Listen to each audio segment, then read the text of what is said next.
Bonjour à tous et bienvenue dans votre nouvelle émission Ça vous intéresse. À compter d'aujourd'hui, nous allons diffuser des émissions en partenariat avec Cap Web TV. Au programme, talk show sur des sujets d'actualité liés à vos préoccupations quotidiennes, débats juridiques autour des sujets de société, interviews de grands sportifs, bref, il y en a pour tous les goûts. C'est parti!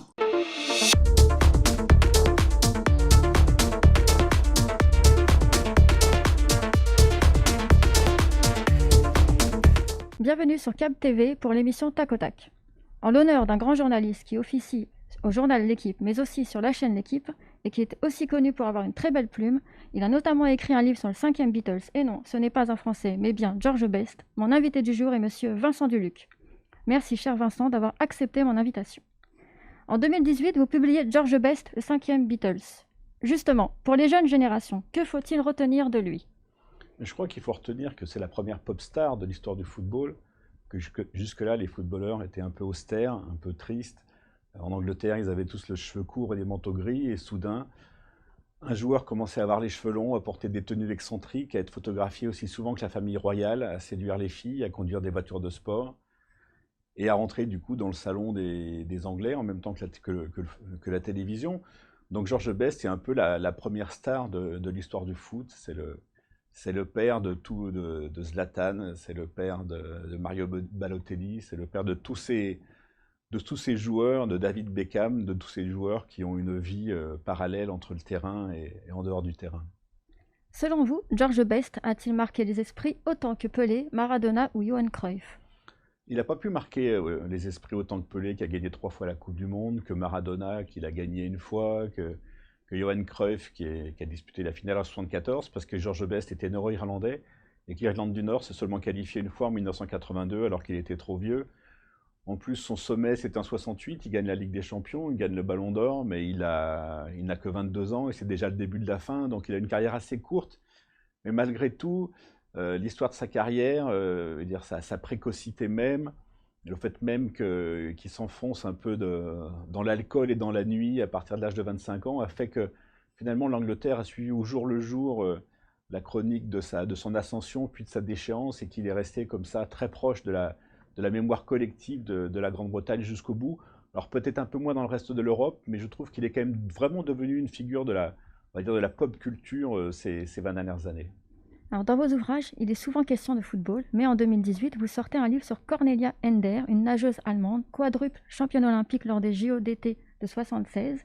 Dans votre livre, nous apprenons que vous avez eu la possibilité de la rencontrer, mais pour garder intacte l'image de cette femme, vous avez renoncé à ce souhait. Alors aujourd'hui, 2 ans après avoir publié votre roman, restez-vous toujours sur cette position ? Oui, j'ai pas tellement changé d'avis. En fait, j'avais laissé faire le destin un peu. J'étais allé chez elle ou à côté de chez elle. J'avais regardé où elle habitait. Elle avait un cabinet de kiné. Voilà, je me suis dit, est-ce que je rentre pas. Puis finalement, j'ai trouvé que ne pas rentrer, c'était un ressort romanesque au moins aussi fort que de rentrer, que d'aller sonner. Que j'ai préféré tourner autour que d'être confronté à on va dire au temps qui passe. Alors pour moi, c'était effectivement une figure de mon adolescence. La reine des Jeux Olympiques de Montréal en 1976, qui a remporté 4 médailles d'or, qui a battu qui a remporté 2 médailles d'or en 25 minutes avec 2 records du monde. Enfin voilà, c'était vraiment une figure. Donc je sais pas, j'ai pas voulu me confronter à tout ça. Alors aujourd'hui, j'ai envie de savoir. Je pense que je sais que mon livre a dû lui arriver. J'ai bien envie de savoir ce qu'elle en pense. Bon, il y a aussi la barrière de la langue. Le livre est en français et elle parle même pas tellement anglais. Alors je sais à quoi elle ressemble. J'ai vu des interviews, j'ai vu des documentaires, etc. Donc je sais à quoi elle ressemble. Mais je pense que oui, il faut pas toujours être confronté on va dire à ses fantasmes, ou en tout cas à ses rêves de jeunesse. Il faut parfois les garder tels quels. À titre d'exemple, en 2004, j'ai eu la possibilité de rencontrer Michael Schumacher dans un événement au Stade de France. Et à l'époque, j'étais tellement timide que j'ai pas osé aller le voir pour signer un autographe ou pour faire une photo avec lui. Et aujourd'hui, quand on connaît son état de santé, il y a quelques regrets parce que maintenant, ça va être compliqué de le rencontrer. C'est très verrouillé dans son entourage et ça se comprend. Donc, il y a cette part de regret qui prend le pas. Donc, c'est pour ça que je vous pose cette question aujourd'hui. Mais je pense qu'il y a quand même une différence entre approcher quelqu'un et puis lui poser des questions et puis, enfin, moi, juste l'approcher, ça aurait été parfait, et juste l'avoir évolué comme ça dans une réunion publique un jour, j'aurais pu l'observer un peu les dérober, ça m'aurait suffi. Mais aller sonner, tout d'un coup discuter et lui dire, bon alors en 76 comment c'était, je sais pas, je me voyais pas comme ça. Après, par mon métier même, j'ai eu l'occasion de rencontrer et d'être proche parfois de joueurs qui étaient mes héros quand j'étais enfant ou quand j'étais adolescent. Si je suis honnête, je vais quand même dire que la plupart d'entre eux m'ont pas déçu, au contraire, que c'était des gars qui étaient aussi bien que ce que j'imaginais. Et il y en a, donc je suis vraiment content d'être devenu probablement l'ami. Mais, mais dans le cas comme ça, de ces espèces d'admiration lointaine, je trouve que la distance entretient justement le mythe parfois, et c'est bien de pas toujours briser cette distance. Vous avez une très belle plume. Est-ce qu'un jour vous aimeriez écrire un roman qui ne soit pas dans le domaine du sport? Et qui sait concourir un jour à un prix littéraire? Oula. Bon, des prix littéraires, j'en ai eu quelques-uns grâce à mes livres sur le sport. J'ai eu la chance d'avoir le prix Antoine Blondin pour Un printemps 76 et d'avoir deux, trois autres prix comme ça. Évidemment, ce n'est pas des prix de littérature généraliste, c'est plutôt des récits effectivement sportifs. Mon prochain livre, qui sort le 13 janvier à Stock, ne porte pas sur le sport, il porte sur le couple composé de Clark Gable et de Carole Lombard, le couple hollywoodien des années 30, qui était mari et femme. Mhm. Donc c'est une plongée dans le cinéma, une plongée dans Hollywood, donc j'ai fait un petit pas de côté, je me suis écarté du sport pour cette fois. Et en même temps, j'ai eu le sentiment de faire la même chose, le même métier, la même démarche, c'est de raconter une histoire en fouillant un peu, en faisant des recherches, en allant sur place pour regarder un peu. J'ai pas tellement eu le sentiment qu'en racontant Clark Gable et Carole Lombard, je m'éloignais beaucoup par exemple, de la manière dont j'ai écrit Georges Best. D'accord. Et dans ce prochain roman, il y aura aussi une part de vous? On retrouve une part de vous, de votre vie, qui accompagne vos histoires? Eh bien, cette fois non, cette fois non, parce que j'aurais eu du mal à mettre une part de moi dans Hollywood des années 30. Donc je suis revenu dans une posture qui me va beaucoup mieux, c'est d'être un peu en dehors et de raconter la vie des autres.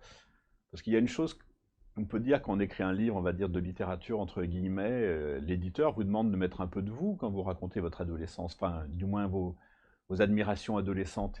Et c'est un peu compliqué quand vous êtes journaliste depuis aussi longtemps, et c'est un peu violent d'écrire je, en fait. On a l'habitude de raconter la vie des autres, mais pas la sienne, donc au début, il faut se faire un peu violence. Je me souviens que sur Georges Best, les passages personnels, je mettais on, et mon éditeur m'a dit, mais non, non, t'as pas le droit de mettre on, il faut que tu mettes je, il faut que tu t'engages. Donc ça, c'est parfois un peu difficile. Donc je suis content d'avoir retrouvé une posture, pas une posture, d'avoir retrouvé une distance et d'écrire un livre où il n'y a pas de je. Alors, quelle est l'enfance, l'adolescence de Vincent Duluc par rapport au sport? Ben, c'est une adolescence provinciale à Bourg-en-Bresse, avec, oui, le sport était déjà central. Alors j'avais d'autres centres d'intérêt, mais je jouais au foot à Bourg-Péronnac, qui est mon club de toujours. Le dimanche, j'allais au match de rugby à Bourg, j'allais au match de basket le samedi soir quand je pouvais. Je regardais le sport à la télé, mais il y en avait peu. On avait droit à 6 ou 7 matchs par an seulement. Et puis on avait la télé noir et blanc. Autrement, on avait sport dimanche, le dimanche après-midi. On avait une mi-temps par-ci, une mi-temps par-là. Parfois d'un sport de salle, de volley, de handball, un peu de tout. Mais on va dire, je me souviens un peu plus, on va dire, la vie a changé. Je me souviens surtout d'un ennui, un petit peu, d'un ennui assez provincial. Et les week-ends étaient très longs quand il n'y avait pas de sport. Et à quel moment vous vous êtes dit, je veux devenir journaliste?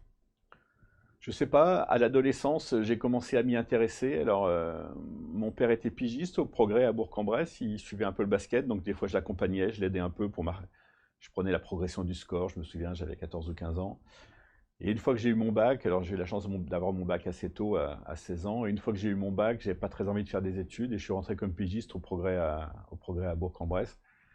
Et là, j'ai eu le sentiment que ça serait une belle vie et que ça m'éviterait de travailler probablement. Ce en quoi je me suis trompé, hein, parce que j'ai vraiment beaucoup travaillé. Donc votre amour, votre passion pour le sport vient aussi de la transmission de votre père.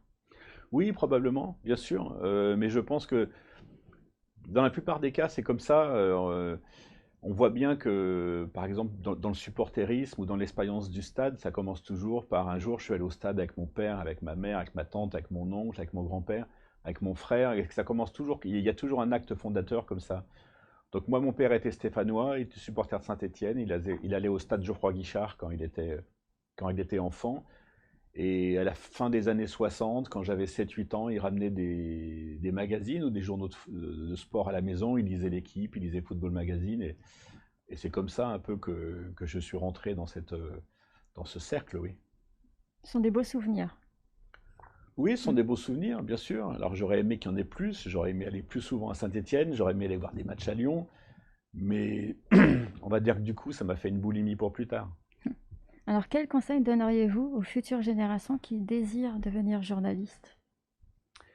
Alors je leur dirais d'être patient, parce que maintenant ça devient vraiment compliqué. C'est compliqué dans cette profession d'avoir un CDI avant d'avoir 30 ans, et c'est encore toujours compliqué après.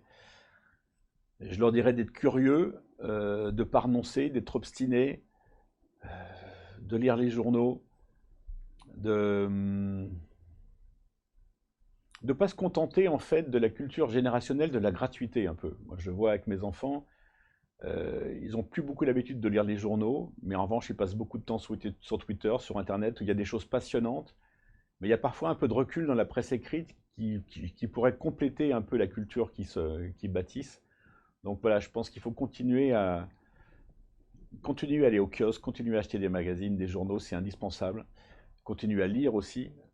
Je pense que pour écrire, il faut lire. Quand il y a des périodes où j'ai l'impression que je me répète et que j'écris toujours la même chose, je me remets à lire de manière assez intense parce que je sens que je vais me recharger en vocabulaire nouveau, que je vais me débarrasser de quelques tics. Donc ça, c'est important. Mais de toute façon, d'une manière générale, je trouve que le seul conseil vraiment utile qu'on puisse donner aux gens, mais dans n'importe quel travail, mais notamment dans le journalisme, qui est un truc de passion, c'est il faut juste que ce soit plus important pour vous que pour les autres. C'est toujours ça qui fera la différence.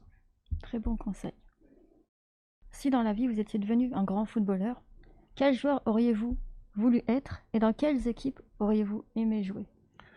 Moi, j'étais gardien, donc je me suis jamais tellement rêvé joueur de champ. J'ai toujours ma mythologie a toujours été du côté des gardiens, et plutôt du côté des gardiens anglais, parce qu'ils jouaient à main nue, mais même quand il faisait froid, parce qu'ils avaient une espèce d'élégance, comme le gardien de Liverpool, Ray Clemence, qui a disparu il y a peu, comme Pat Jennings, l'ancien gardien d'Arsenal, dont j'étais fan.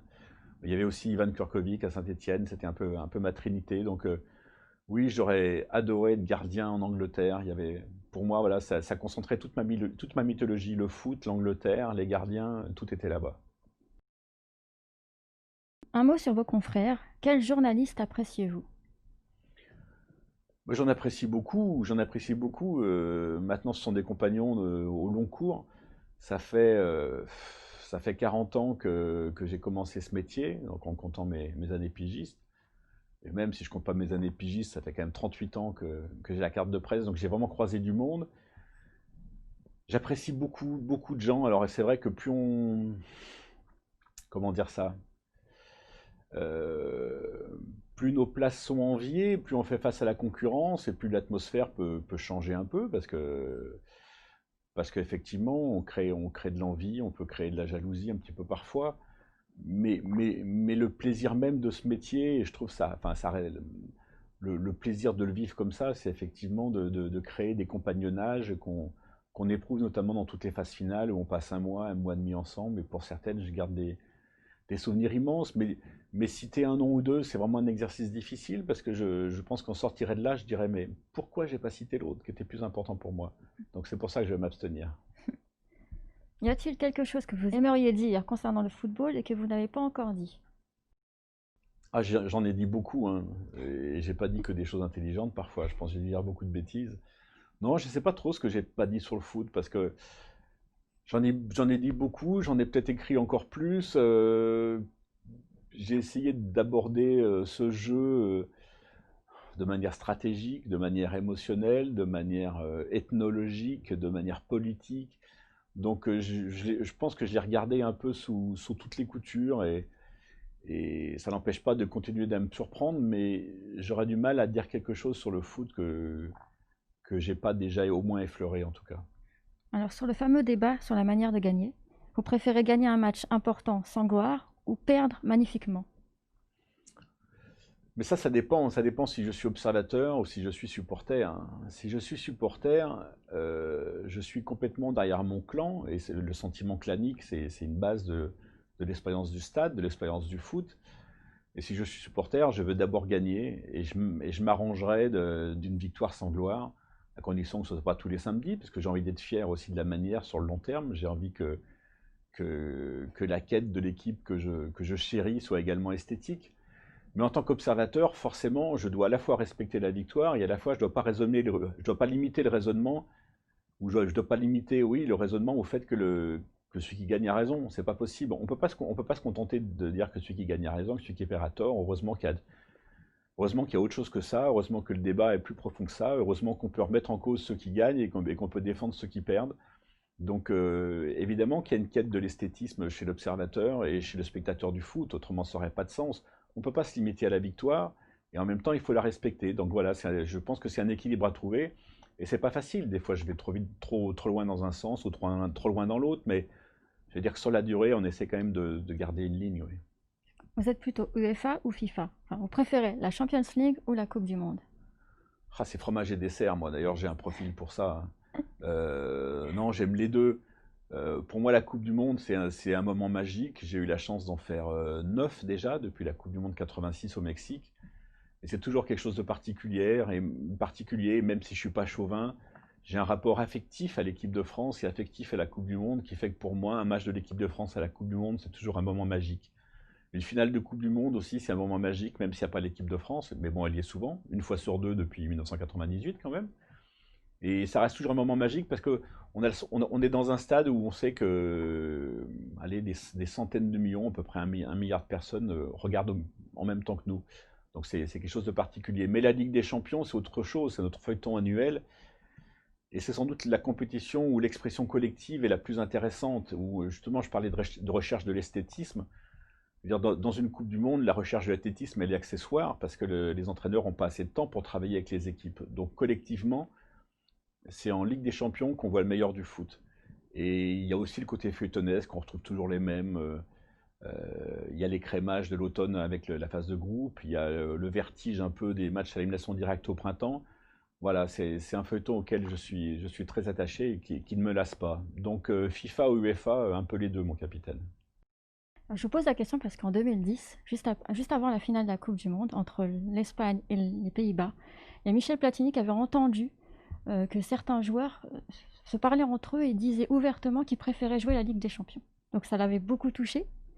Et c'est vrai qu'on peut se poser la question, parce que si certains joueurs préfèrent jouer une Ligue des Champions alors qu'ils sont en finale de Coupe du Monde, c'est déstabilisant. Oui, mais je suis un peu circonspect par rapport à ça. J'ai entendu parfois ces rumeurs-là, mais moi je ne le crois pas. Je pense que pour chacun d'entre eux, il n'y a rien de plus fort que d'être champion du monde, que de gagner la Coupe du Monde. On le voit bien. Et si ceux qui sont en train de jouer s'en rendent encore pas compte, ce qui est possible, ils peuvent être sincères en disant quand ils ont 25, 26 ans qu'ils préfèrent jouer une Ligue des Champions qu'une Coupe du Monde. En général, c'est quand ils ne la gagnent pas, la Coupe du Monde. Mais quand on gagne la Coupe du Monde, c'est quand même au-dessus de tout. On voit bien que la trace que laissent les grands joueurs, elle est toujours liée à la Coupe du Monde. On voit bien que par exemple, en France, il y a une sacralisation des champions du monde 98, mais qu'il n'y a pas la même sacralisation pour les vainqueurs de la Ligue des Champions. Alors, par exemple, il y a un seul club français qui l'a gagné, c'est l'Olympique de Marseille. Et je pense que même les gens qui s'intéressent au foot sont incapables de donner les 11 joueurs marseillais de ce jour-là. Alors que les gens qui s'intéressent au foot sont quasiment capables de donner 15 ou peut-être 20 joueurs de l'équipe de France 98. Alors, dans votre anthologie personnelle, quels sont les 3 plus beaux matchs que vous avez vus? Alors ça, c'est pas facile. Les 3 plus beaux matchs. Ah, parfois c'est un match fantastique parce que c'est une finale et donc qui s'y joue, qui s'y concentre toute une tension et toute une stratégie et il y a soudain un basculement. C'est le cas de la finale de l'Euro 2000 quand l'équipe de France revient au dernier moment. C'est le cas de la finale de la Ligue des Champions 99 quand Manchester United renverse tout en 2 minutes contre le Bayern à Barcelone. Voilà, dans ces cas-là où un soir, je suis à Anfield à Liverpool et Liverpool doit marquer 3 buts dans les 10 dernières minutes pour éliminer Dortmund en demi-finale de la Coupe de l'UEFA. Et les 3 buts arrivent et là on a l'impression que le stade tremble, que la terre se soulève. Donc ça laisse des grands souvenirs. Après, le plus beau match que j'ai vu, je ne sais pas. Ce qui est étonnant, c'est que je me souviens facilement des matchs où j'ai ressenti beaucoup d'émotions et les plus beaux matchs, ben, je m'en souviens un peu moins bien parce que parce qu'en fait, c'est l'émotion qu'on cherche quand on va au stade, c'est l'émotion qu'on cherche quand on va aller au foot. Donc, ouais, j'aimerais bien trouver le match de plus haut niveau que j'ai vu, avec le plus d'intensité, voilà, le plus d'incertitude, mais j'aurais un petit peu de mal à le sortir. Mais les matchs qui m'ont laissé le plus souvenir, c'est évidemment, par exemple, c'est Séville, c'est la demi-finale perdue de l'équipe de France en 82, c'est Guadalajara, le quart de finale gagné de l'équipe de France contre le Brésil en 86. Ça m'a laissé des souvenirs invraisemblables. Et le premier que j'ai vu vraiment dans un stade, c'était le renversement de Saint-Étienne contre le Dynamo de Kiev en mars 1976 en Coupe d'Europe. Saint-Étienne avait perdu 2-0 à l'aller, a gagné 3-0 au retour, et moi j'étais tout contre le grillage et j'étais ado. Donc oui, ce jour-là, je pense que j'en ai pris pour, j'allais dire j'en ai pris pour 40 ans, mais là les 40 ans sont dépassés, donc on va dire que j'en ai pris au moins pour 50 ans. Et par rapport au match que vous avez vécu avec votre père durant votre jeunesse, l'émotion est-elle aussi forte? Oui, oui, probablement, mais j'en ai pas vu tant que ça, parce que bon, il était stéphanois, il est allé au match avec ses copains, ce que je comprends. Et moi j'étais un peu jeune, et puis on habitait un peu plus loin, on habitait quand même à Bourg-en-Bresse, on était un peu loin de Saint-Étienne. Mm. Donc j'en ai pas vu tant que ça, mais j'ai quelques souvenirs de dimanche après-midi au rugby, et beaucoup au basket, en revanche, j'en ai fait beaucoup avec lui. Donc oui, forcément, c'est quelque chose qui a compté, évidemment, oui, bien sûr. Et aujourd'hui, vous faites la même chose avec vos enfants? Oui, je les ai emmenés partout. Ouais, ouais, enfin, je les ai emmenés partout où j'ai pu. Je les ai emmenés à Lyon quand j'ai pu, à Bourg quand j'ai pu. Encore aujourd'hui, j'essaie de leur avoir des places à droite, à gauche. Ça fait partie du temps familial, et même aujourd'hui qui sont très grands, puisque l'ailier, vous voyez comme on parle, l'aîné à 35 ans et le petit à 28 ans, bah, même aujourd'hui, ça fait partie du temps familial, et on essaie de se capter comme ça, de dire tel jour t'es libre, le soir je travaille pas, si vous voulez venez à la maison, on fait pizza foot, et puis on retrouve comme il y a 20 ans. Donc ça c'est vraiment bien, mais ça, je pense que ça fait partie c'est en ça que c'est une culture, alors que ça soit une culture familiale ou une culture extra-familiale, c'est quelque chose qui... C'est une C'est une transmission. enfance renouvelée à laquelle moi je suis très attaché. C'est aussi une transmission et un héritage familial. Oui, absolument, c'est quelque chose de transgénérationnel, et je pense que mes enfants eux-mêmes, avec leurs enfants, le feront. Mais autrement, je le ferai avec mes petits-enfants s'ils n'osent pas, hein. Ça, c'est bien. Quels sont vos plus beaux buts dont vous vous rappelez? Vos 3 plus beaux buts. Les 3 plus beaux buts, Mm. qu'est-ce que c'est difficile. Qu'est-ce que c'est difficile, les 3 plus beaux buts. Alors, enfant, à la télé, je me souviens du but de Jean-Michel Larquet en finale de la Coupe de France 1975 contre Lens, qui était une reprise de volée, qui était assez fantastique. Les plus beaux buts, c'est vraiment très difficile. J'étais à Arsenal un jour de janvier, il y a 3-4 ans, quand Olivier Giroud a marqué son coup du scorpion, qui lui a valu le prix Puskás du plus beau but de l'année. Mais ça me laisse un souvenir, je suis content d'y être, et on avait fait une page dans l'équipe, mais c'était pas une émotion non plus extraordinaire, parce que c'était pas un match super important. Donc en fait, il faut vraiment que ça soit lié, à un match, que ça soit lié à quelque chose de particulier, que ça soit... Donc c'est compliqué de sortir un but du contexte général. C'est-à-dire que marquer un but fantastique le dimanche matin, ben moi ça me fait moins d'effet qu'un pointu en finale de la Coupe du Monde. Alors, quels sont vos 3 meilleurs joueurs de football? Alors les 3 meilleurs. Bon, ça c'est une question à laquelle j'ai souvent répondu, et à laquelle je pense que j'ai jamais apporté la même réponse. Parce qu'en fait, ça change selon les jours. Je garderai quand même toujours Pelé, parce que j'ai grandi avec lui, que j'ai vu la Coupe du Monde 1970, c'est la première que j'ai vue à la télé. Donc je garderai Pelé. Je garderai Michel Platini. Pareil, c'est générationnel. Je comprends tout à fait que la génération suivante préfère Zidane. Mais pour moi, Platini, c'est 9 buts en 5 matchs de l'Euro de 84, et ça, je pense qu'on n'a jamais vu ça. C'est être 3 fois meilleur buteur du championnat d'Italie sans être avant-centre, on n'avait jamais vu ça. Donc pour moi, Platini est intouchable.